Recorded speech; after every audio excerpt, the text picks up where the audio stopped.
High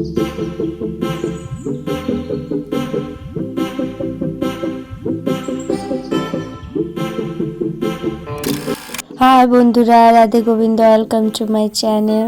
তার charge থেকে ব্লগটা স্টার্ট করলাম, মানে কন্টিনিউ করলাম। আগের দিনে টোটো নামে পর আর কন্টিনিউ করতে পারলাম না, অনেক বড় হয়ে যেতেছিল ব্লগটা। আর আমরা ভোরেই নেমে গিয়েছি, তারপরে হাঁটে হাঁটে হোটেলের উদ্দেশ্যে যাচ্ছিলাম। তো এত মানে হোটেল খুঁজতে প্রবলেম হয়েছে না, দেখতে পাবে পরে করে। চারিদিকে কি সুন্দর লাগছিল, বড় বড় হোটেল। আর এই তো দেখছো স্মার্ট বোর্ড, বড় স্মার্ট বোর্ডই বলে না, জানা নেই, এলইডির মতন। শাড়ি দেখা দিচ্ছিলো, বানারস না, বানারসের শাড়ি দেখা দিচ্ছিলো হরেক রকমের। আর এইদিকে হেঁটে হেঁটে আমরা যাচ্ছিলাম, মাসি পেছনে ছিল আর আমি যাচ্ছিলাম হেঁটে হেঁটে। আগের দিকে শিল্পা দি, রোহিত, আকাশদা চলেই যাচ্ছিলো, দাঁড়াই নেয়। আর হাঁটতে পারছি না ব্যাগটা নিয়ে, ব্যাগটা এত ভারী হয়ে গিয়েছে। আর চারিদিকে শুধু দেখতে পাচ্ছি বিদেশের লোক। ভাল লাগছিল বানারসে এসে দেখতে। বানারস থেকে আসেনি না, ঠান্ডা লাগিয়ে গিয়েছে, এই জন্য ভয়েসটা শুনতে অন্যরকম লাগছে। করোনায় ঠিক হয়ে যাবে, গরম জল খাচ্ছি এখন। তো সকাল থেকে দোকান লাগা স্টার্ট হয়ে গেছে, সাইডে সাইডে দোকান লাগিয়ে গেছে। আর আমরা এমন দিনে গেছি না, ঠিক মতো করে ঘুরতেও পাই না, পরে বলবো। এত ভিড়, ভিড় কি, তারপরে সব জায়গায় পুলিশে মানে গেট দিয়ে দিয়েছে, পার হতে দিত না। তো ছাড়ো, বাদ দাও, এটা পরে বলবো। মায়ের সাথে মাসি গিয়েছিল, তো মাসি অনেকবার এসেছিল বানারস। তো বানারসের সব কিছু জানা আছে, কোন দিকে হোটেল আছে কোন দিকে নাই। সোনামেরও জানা আছে, অনেকবার এসেছিলো। তো এই হোটেল খুঁজতে গিয়েছিল আশেপাশে, আর আমরা এখানে দাঁড়াইছিলাম। তো পার হচ্ছে বিদেশের লোকগুলা, মানে একটু ওল্ড আছে, ওল্ড এজেরই বটে। এত সুন্দর ড্রেস আপ নো, মানে আমরা হার মানায় দিবে। আমরা কোন হইলো ধারে পাশেই লই। সোনম ফোন করে বলেছিল, বলছে কি হোটেল পাওয়া যাচ্ছে না। তখন আমরাও বার হলাম, সবাই সব দিকে হোটেল খুঁজতে গেছিলো। হোটেল খুঁজছি তো এমন গলিতে আছে না, তো অন্ধকারে যাওয়াই যাবে না, এইরকম গলিতে হোটেল আছে। তারপর অনেকক্ষণ পর আকাশ দাদা সোনম মিলে একটা হোটেল খুঁজলো, তো হোটেলটাও ভালো ছিল। তো ইয়ারা গলি ভুলে গেছে, তো আমি ভিডিও করে করে যাচ্ছি, আমি ভুলবো নাই। তো আমরা সেই হোটেলটার কাছেই গেছিলাম, কিন্তু ভুলে গেছিলো। এত মানে অসুবিধা হয়, চারিদিকে দমে গলি কুচি না, কিছু বোঝাই যাইতেছিল না। সোনম তো দেখে আইসে ভুলে গেলো, আর আকাশ দামরাকে নিতে আইসে ভুলে গেলো, এরকম ব্যাপারটা হয়ে গেছিলো। মা বলছি কেমন ভুলা তোরা। আর এই যে সামনের হোটেলটা কোনো লেখাই ছিল না, বোঝাই যেতেছিল না। আর আমরা এখান থেকে ঘুরে গেলি, আমরা সাইডে দাঁড় করে রেখে দিয়েছিল। সেই ভোর থেকে বেগ বয়ে বয়ে পিঠটা একদম মানে বেঁকে গিয়েছে, সোজা উঠতে পারছিলাম না, এত মানে খারাপ অবস্থা হয়ে গিয়েছিলাম। ভোরে নেমেছে, ভাবলাম জলদি রুম পাই যাব, কিন্তু খুঁজতে খুঁজতে এত লেট হয়ে গেছে কি 8:30 9টা বাজে গেছে। পুরা রুম, 4টা বেড। মাথা ধরে গেছে।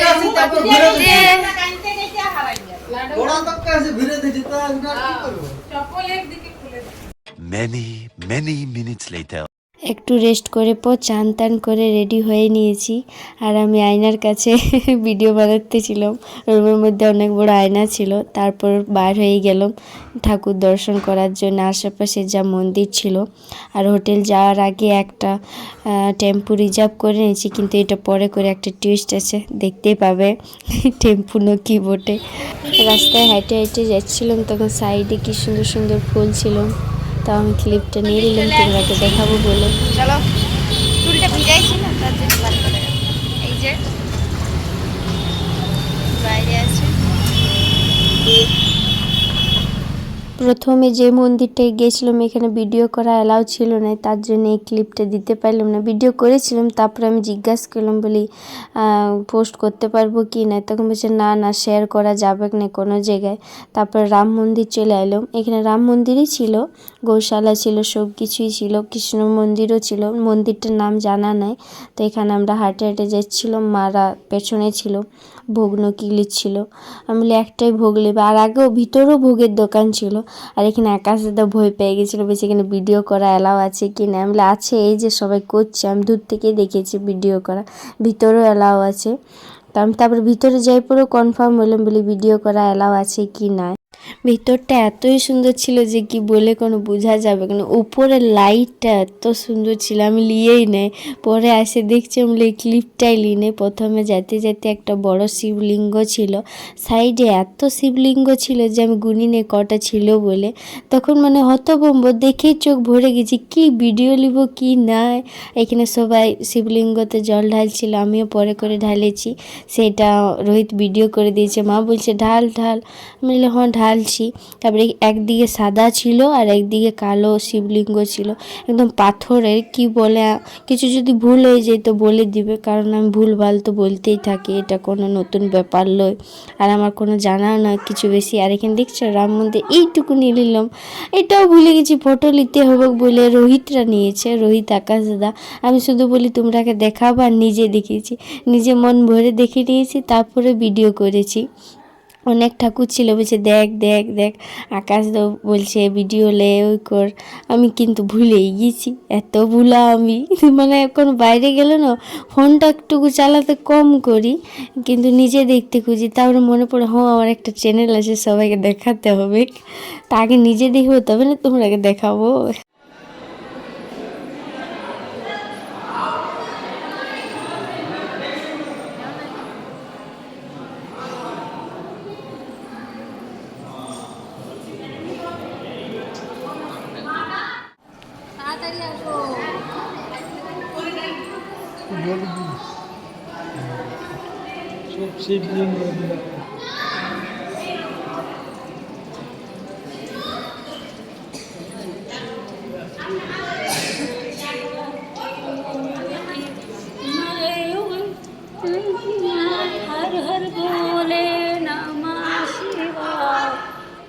আমি এই মন্দিরে ভিডিও নিতে পারেছি, বাইরের দিকে আর পারি নাই। যে মন্দিরগুলো গিয়েছিলাম, একটা হনুমান মন্দির গিয়েছিলাম, রাধাকৃষ্ণ মন্দির গিয়েছিলাম, আর একটা দুর্গা মায়ের মন্দির গিয়েছিলাম। এখানে কোথাও ভিডিও করা অ্যালাউ ছিল না, এখানেই ছিল একমাত্র, তার জন্য ভালো করে এখানেই নিয়েছি ভিডিও। বাকি অত দিকে ভিডিও নিতে পারিনি, মানে গেট অবধি গিয়েছি আর ভিডিও বলছে করা যাবে কি না, তো ফোন হাতেই ছিল, একদমই ভিডিও করা যাচ্ছিল না কারণ সিসিটিভি ছিল। তারপরে এখান থেকে বার হয়ে গেলাম, বাইরে আছে একটা গোশালা, তারপরে সূর্য মন্দিরের কাছে মাথা ঠেকায় তারপরে বার হয়ে গেলাম। এই যে বার হইতে ছিল মা, রোহিত আগে, পেছনে দিদিরা ছিল, আকাশ দাদা, দিদি। কি সুন্দর আছে, খাবার দেই।